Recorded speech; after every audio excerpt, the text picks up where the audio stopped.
Welcome back to Daily Dive. I'm your host, Renee Washington. We've been talking about news around the NLL. Well, let's shift over to the PLL with our guest of the day, presented by Fanatics, Andy Towers, head coach of the Chaos. Andy, welcome to the show. It's a pleasure to have you here. Thanks. I'm glad to be on.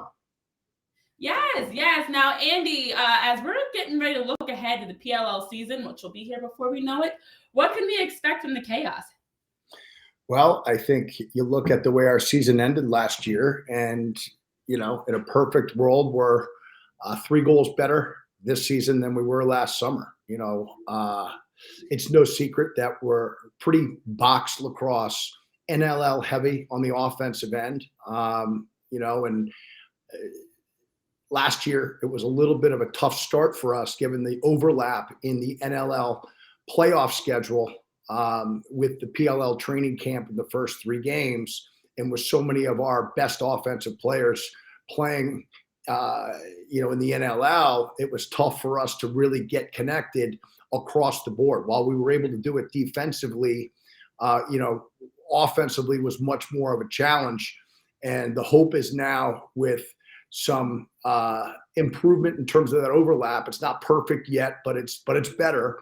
The hope is that we're going to be able to be connected front to back, earlier in the year and ideally go into the playoffs playing our best lacrosse. We were able to do that last summer, but I'd like to have us get it together sooner. Mm-hmm. And when you think about the success you guys have had and winning a championship, and even as you talk about with the overlap of the NLL, kind of slowing things down at the beginning of the season, you've got that experience that this is what we need to do to prepare. And I'm sure with having another season under your belt, this year will be even more special. Winning ways are hard to come by, but as you talk about offensively making some adjustments, what are you excited most about this team?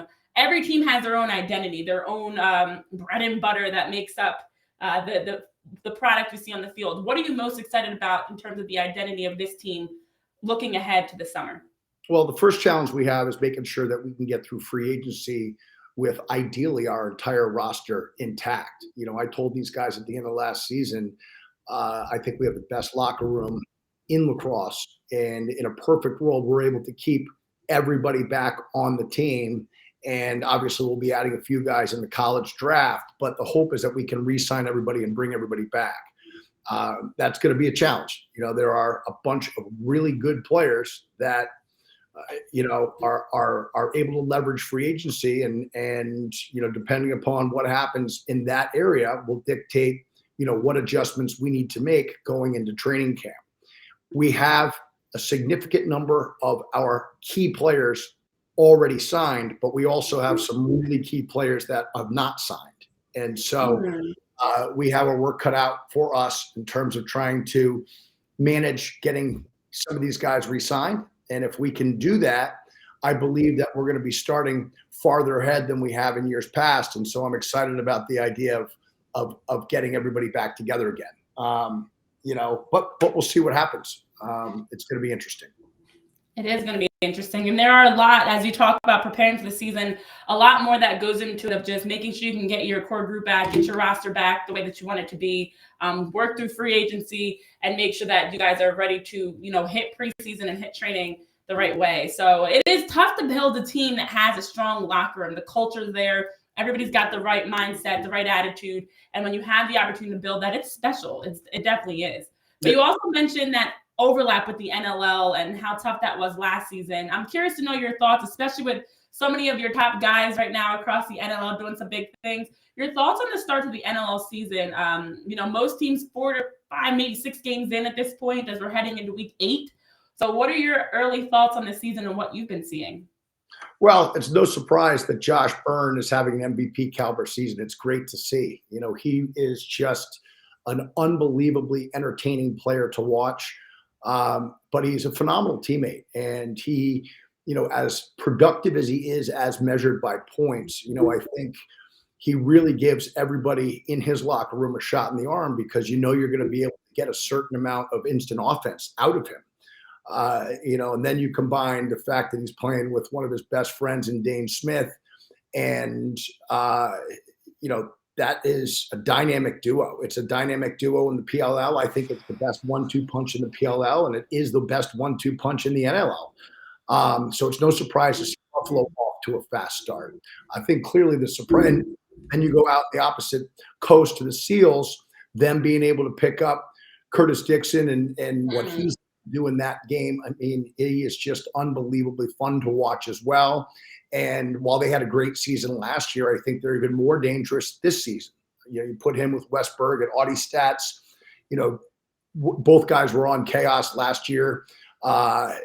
You know, and that team is looking like they're going to be coming out of the West. I'm sure Wardo in Colorado will have something to say about that. I saw that Calgary was able to beat the Seals this past weekend, so certainly they have something to say about it. So not surprised by the success of those teams. Clearly the story of the year is Rochester. You know, you look at them being 5-0.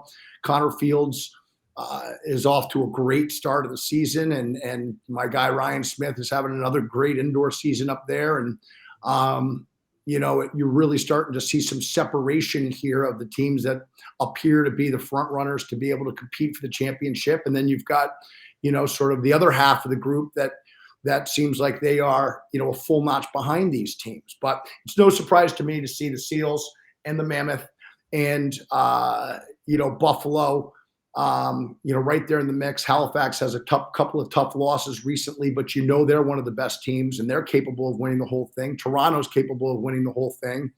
And I don't think that any of us would have seen Rochester's success coming, but clearly through, you know, 5-6 games, they've proved that they're arguably the best team in the league. So I think there's a lot to be excited about as a fan of the NLL.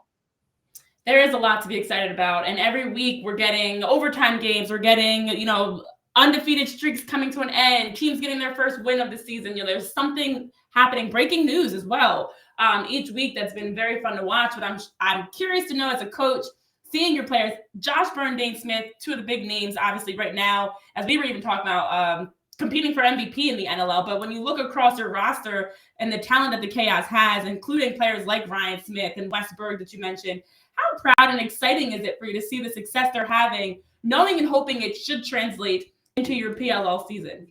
Yeah, I'm very proud, and I'm every bit as much of a fan of them when they're playing in the NLL as I am a fan and a coach of them in PLL.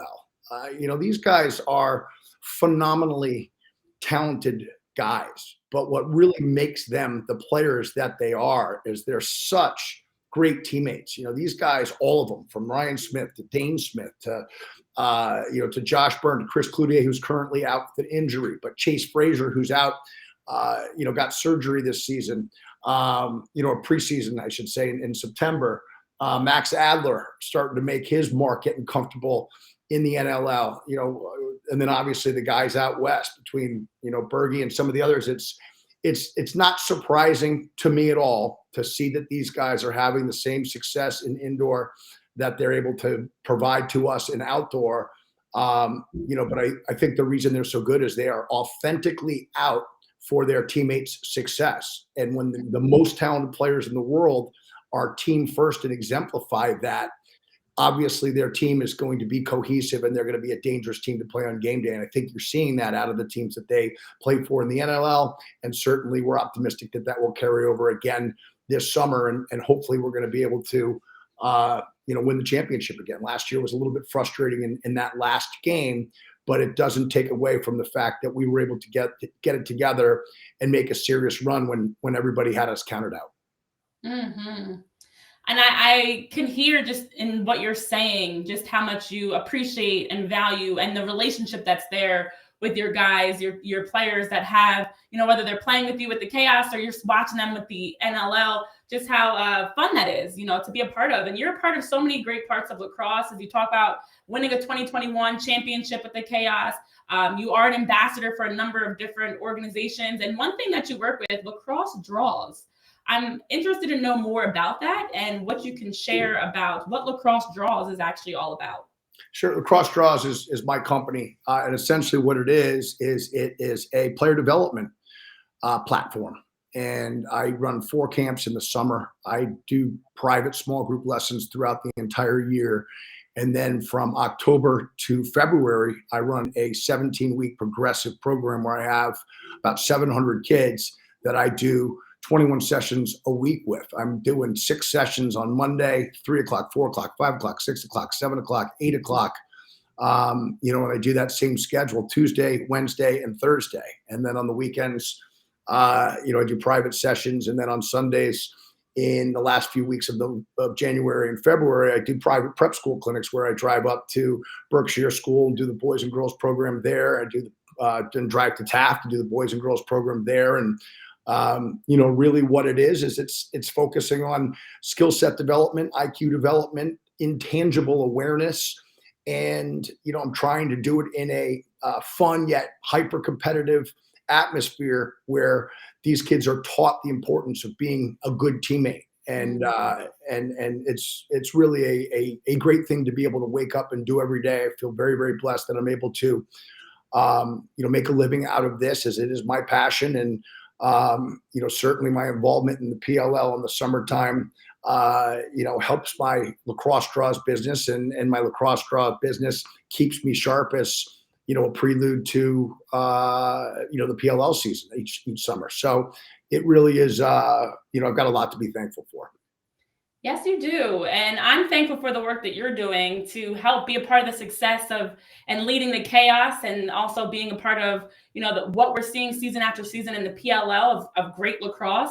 But then, as you mentioned, continuing to help grow the game with the next generation, whether it's teaching them how to be a better player, the fundamentals, or even teaching them how to be a better teammate. As we know, all of those key components into success, being able to help be your very best on the lacrosse field.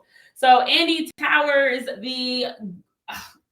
you can hear why you are so successful in what you're doing. And I appreciate you for taking time to join us here on Daily Dive and to shine a light on all the great things you're doing. And as we look ahead, I wish you the best of luck this upcoming PLL season, if we don't chat before that. Thanks so much for having me on. It's a total pleasure. And thanks for everything that you guys do to build the sport and unify the sport all under one umbrella. We all benefit from the hard work of the media and you guys covering the sport the way that you do. So thanks for everything that you do, and best of luck moving ahead. Oh, thank you, Andy. PLL, NLL, whatever it is, the PBLA, it's all across. We're all excited to see the great products and talent that we're watching every week. So thank you so much for joining us. That is our big guest of the day, presented by Fanatics.